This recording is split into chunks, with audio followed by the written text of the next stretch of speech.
आज की जो क्लास है उसमें हम जानेंगे कि संरचनात्मक परिवर्तन का अर्थ क्या होता है और उसकी विशेषताएं क्या होती हैं और पश्चिमीकरण, आधुनिकीकरण और संस्कृतिकरण जैसे प्रमुख सामाजिक परिवर्तन जो हमारे समाज में हुए उनको भी जानेंगे।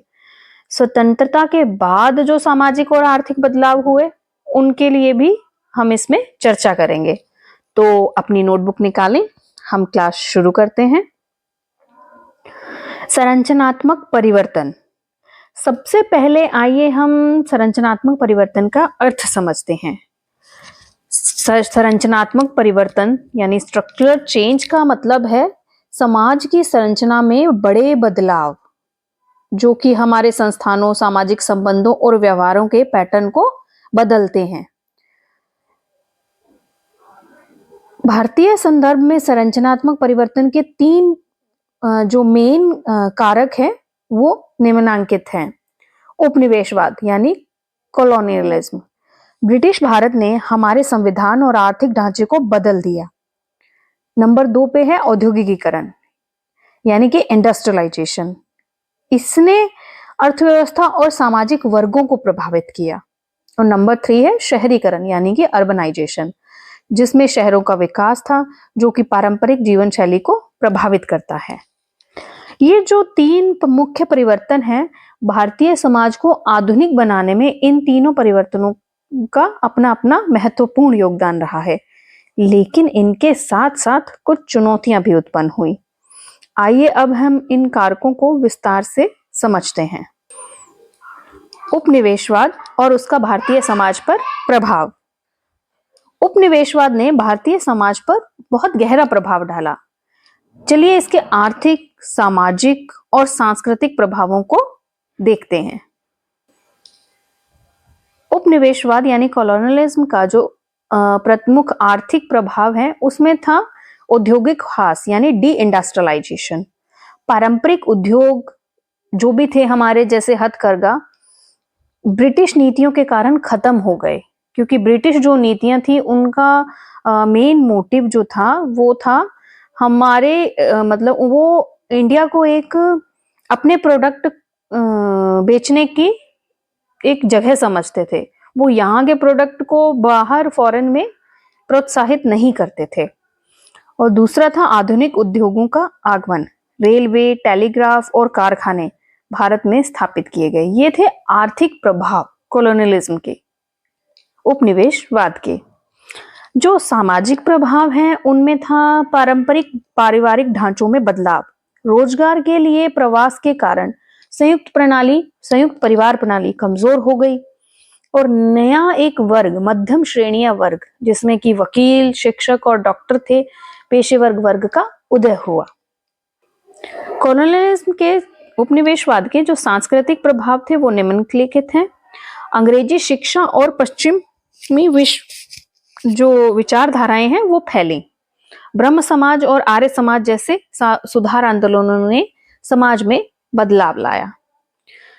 उपनिवेशवाद एक तरफ तो शोषणकारी था, इसमें कोई दो राय नहीं, लेकिन इसने आधुनिक भारत के लिए नींव भी रखी। क्या आप सोचते हैं कि भारत में अगर कॉलोनियलिज्म नहीं आता, उसके बिना क्या हम इतनी जल्दी औद्योगिकृत हो पाते? आपके जो भी इस बारे में विचार हैं कमेंट्स में जरूर लिखिएगा। अगला है औद्योगिकीकरण यानी कि इंडस्ट्रियलाइजेशन। औद्योगिकीकरण ने आधुनिक भारत का निर्माण किया है, जिसने हमारे भारत की सामाजिक और आर्थिक अर्थव्यवस्था को बदल के रख दिया।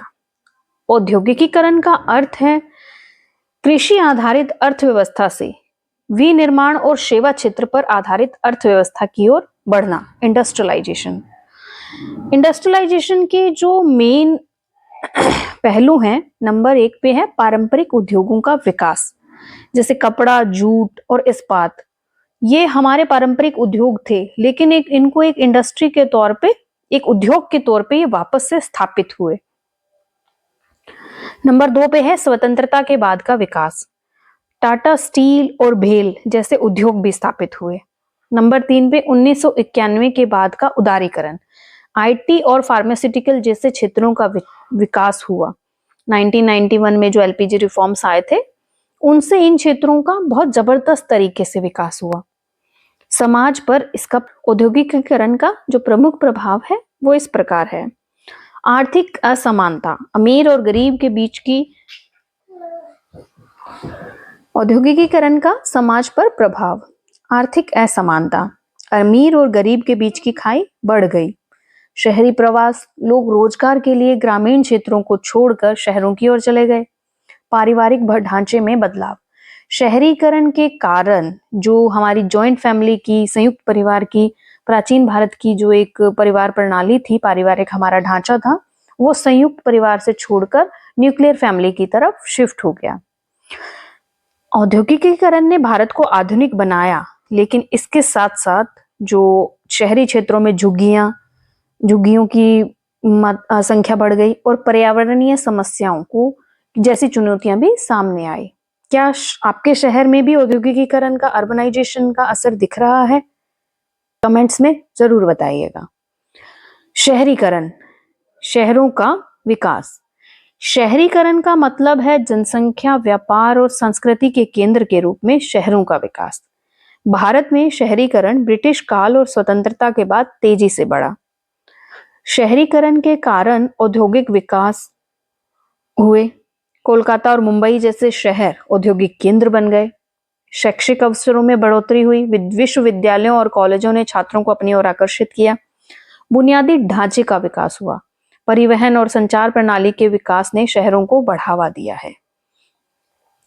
शहरीकरण के परिणाम, सकारात्मक। शहरीकरण के परिणामों को हम दो तरीके से देखते हैं कि शहरीकरण के सकारात्मक क्या परिणाम है और नकारात्मक क्या परिणाम है। सकारात्मक परिणामों में बेहतर शिक्षा और रोजगार के अवसर उपलब्ध हुए। जो जातिगत बाधाएं थीं वो कमजोर हो गईं। और नकारात्मक में ये हुआ कि शहरों में भीड़-भाड़ बढ़ गई और झुग्गियों का विकास होने लगा और पारंपरिक सामुदायिक बंधन थे जो हमारी संस्कृति की पहचान रहे हैं वो कमजोर हो गए। जो शहरीकरण